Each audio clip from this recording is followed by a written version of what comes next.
Hi coaches, Andre here with another feature update, one that's been requested a number of times from coaches, but it relates to a history of training that you've published to your athlete's calendar. Now, we've already had this feature for the group training. You might remember that right next to group training, we had a history tab. So for those of you that are using group training, we just moved that icon right here. So this is how you can access your history of group training that you've published, and that's how you can make edits to any published training to a group. But we've essentially added a history, a feature for individualized training. So I'll just give you an example of how it works. If I go into an athlete's calendar, and I'm just going to add some training in the history.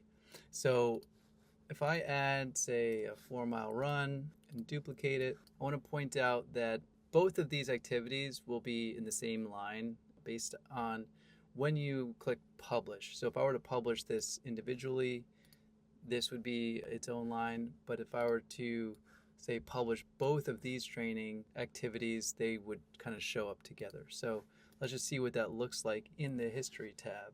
So you can see I first published that one activity, then I duplicated it, added 2 additional activities, and I published those. So this is where you can actually see what you've published. If I hit view, if I scroll down, you'll see those 2 activities that I published. You can unpublish the training, and then it would just go back to the unpublished state.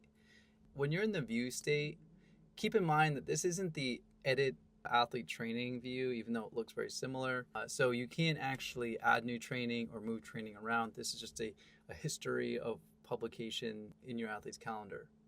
To continue to make changes to an athlete's calendar, you will go click this link here, and then it'll be brought to the athlete's calendar where you can make modifications.